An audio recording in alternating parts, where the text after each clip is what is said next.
Can't even lie. At work today, I got my stuff done really fast, and then I was reading and had this like cozy winter coffee shop ambiance on the computer, and it was very wonderful, very relaxing. I finished this book. It's like a collection of short stories, but they're all related together, about some teenagers during a snowstorm in Atlanta, and it's just like about young love. And in the very first like 20 pages, I thought I was not going to enjoy it. It felt very Disney Channel, but not in the good era of Disney Channel. But I really ended up falling in love with, like, I feel like the side characters, like the two main ones I didn't really care all that much about, but once we got into different characters, I really enjoyed those.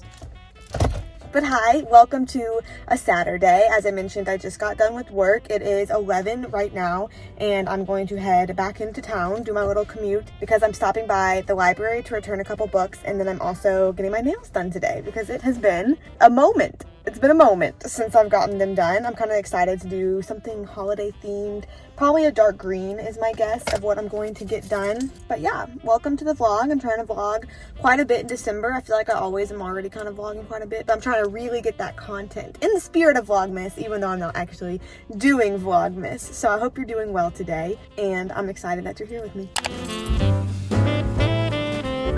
I had one of the funniest nail getting done experiences that I think I've ever had. The salon that I go to is the same one that I've gone to for actually I think like exactly a year now, and it's the only one I've ever been to in Atlanta. But I don't always go to the same person there. I just go to whoever's available, and they're all good. Like, I've never been disappointed, but they all kind of have different styles and everything. And this is how my nails ended up today. So the dark green like I wanted, and also sparkly. I feel like a fun little Christmas tree. But the person I had today, I have never had before. I've just seen her the past couple of times that I went, so I don't know if she's new or not. But it started out with the fact that I was getting my old SNS off, when they put you like in little bowls with little acetone and you go like this to kind of scrape it off. I was doing that, and this nail is like almost totally broken off, because last time I went, I had them really long, and it had broke like right in the middle. I talked about it whenever I was getting my nails done. It had broke like right in the middle to where it would have really hurt to have the nail that short. And so the guy that I went to last time performed a little nail glue surgery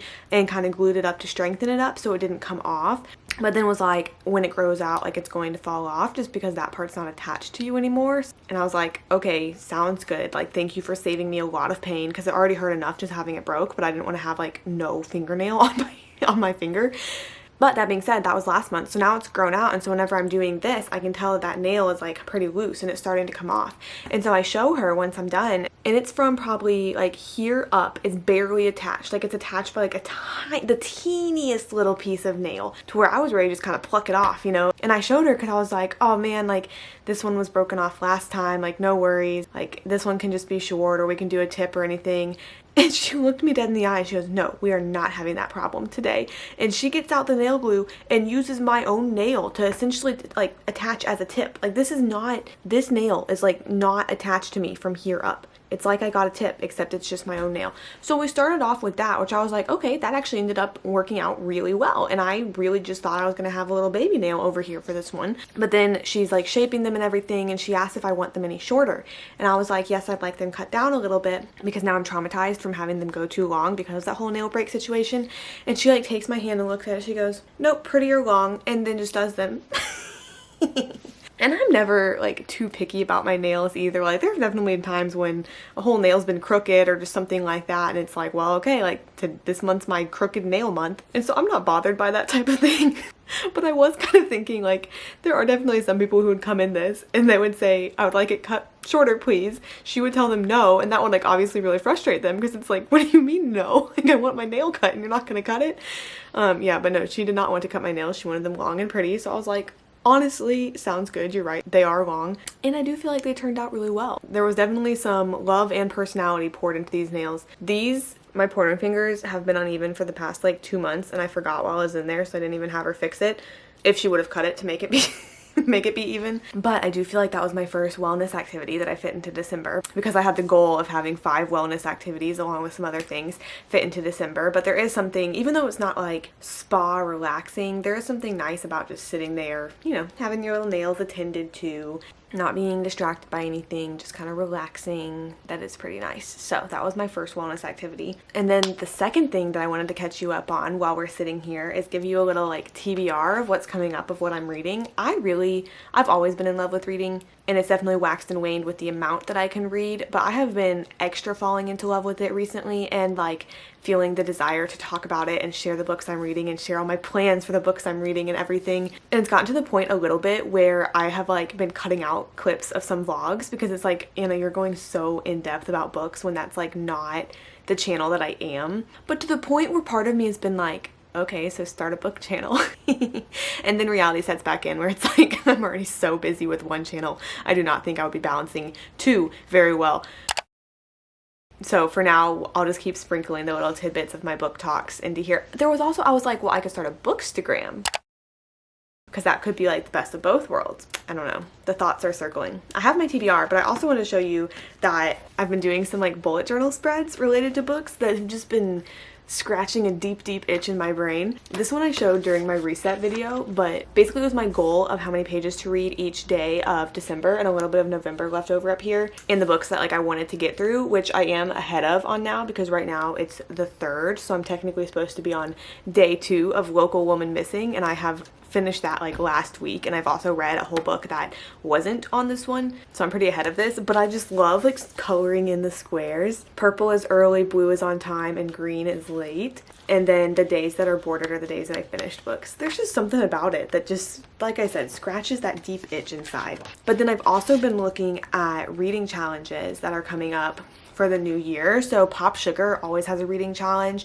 I've seen that this year's isn't quite as good as some previous years have been, but I still want to do it. And so I made a little spread with Pop Sugar's reading challenge, if you can see that. And then even though it's technically for 2023, I'm basically starting it now. So this is the book that I finished today, Whiteout, because the prompt is a book that takes place in one day, and that one does take place in one day. It's like just a couple of hours. They do go like sprinkle through like various memories and histories and stuff, but the actual plot itself just takes one day. So I'm going to color those in as I get done with them, and then it's small right now so you can't see, but I'm also going to do like a progress bar going across the bottom for how many of the 50 I get. And this is like an upgraded version of this spread that I did that I started back in like April, May, and it just had a select few of Pop Sugar's last year challenges that I'm working on.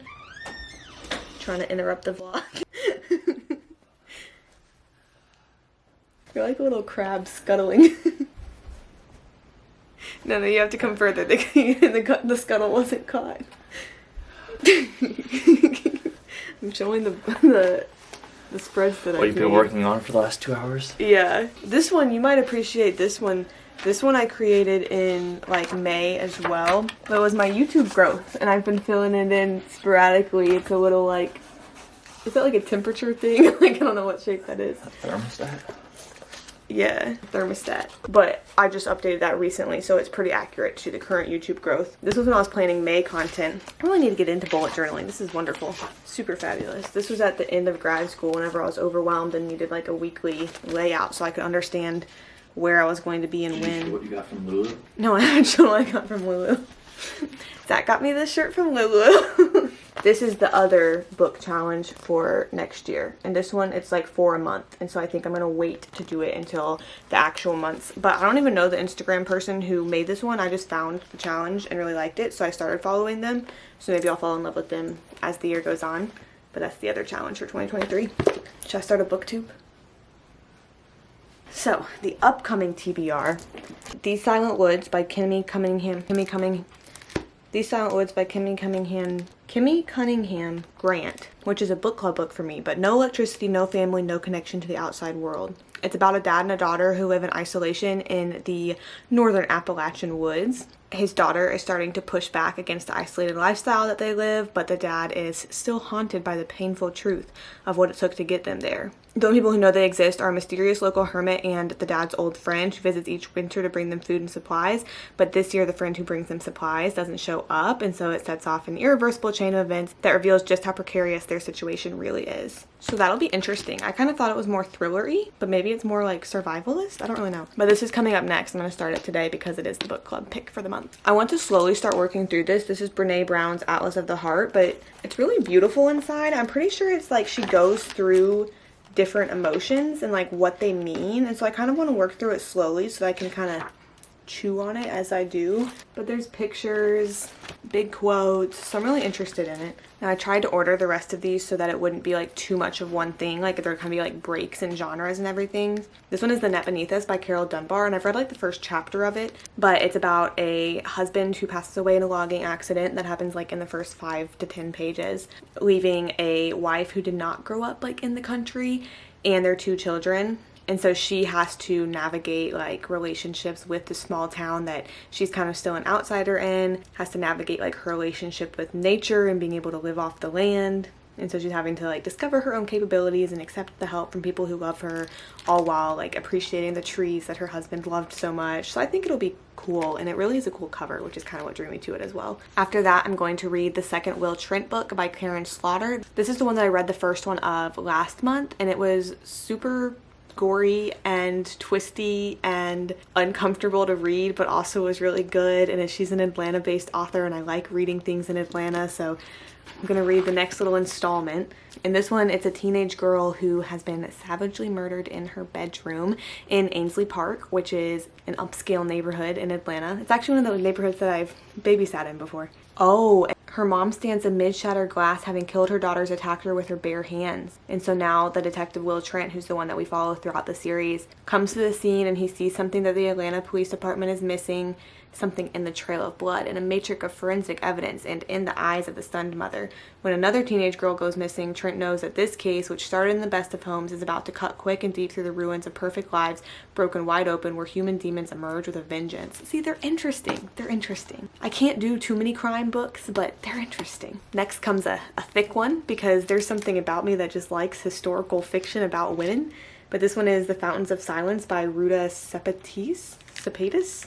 And I'm super duper interested in this one because it takes place in Madrid in 1957. And so it's under the dictatorship of Francisco Franco. And it's a thick one, but like I said, I'm really excited for it. If I haven't mentioned it recently, I spent a summer in Spain, and I loved the summer in Spain. And the house mom, there was a grandma who lived in the house with us who lived through the dictatorship, so she would sometimes talk about it, and I also learned a lot about it in my classes and everything, and had never heard about it before because I didn't feel like the dictatorship in Spain was something that we learned about in world history or recent history or anything, or it just gets kind of overlooked because there were other bigger, louder fascisms happening at the time. And so super interested in that book.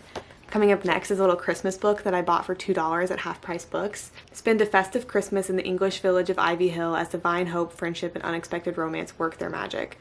So I imagine that it's just going to be a cute Christmas tale. And look at that man's hat and his coat.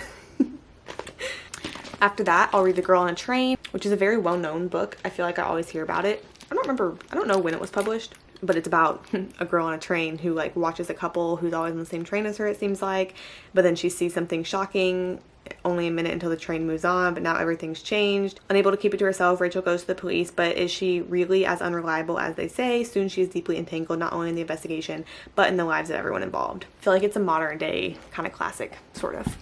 At least well known. I feel like it's kind of a classic. After that will be The Son of the House. When a kidnapping forces the two into a dank room years later, the two women relate the stories of their lives as they await their fate. Wait, that's kind of... Somehow I didn't remember that's what this was about. That's super interesting. So basically 2 women got kidnapped, and they're from very different lives, but they got kidnapped and now they're sitting in the same room, and so they're just talking about their lives. Interesting. And then next comes The Second Life of Muriel West by Amanda Skinador. And it is about a leprosy hospital in Louisiana in the 1920s that a young socialite gets sent to once she contracts leprosy, because that was a real thing. It was forced quarantine among other residents with leprosy. So I'm very interested just in how they're going to portray that, how the book's gonna go. I'm very interested in all of these.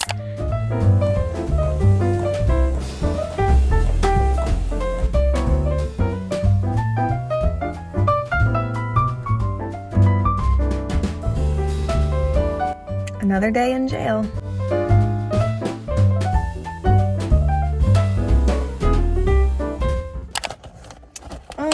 At what point do I need to get a new bag? You see this? I feel like it's such a big hole, it doesn't even look like a hole anymore. This used to be connected. It's still doing me fine, but how far do I let it go?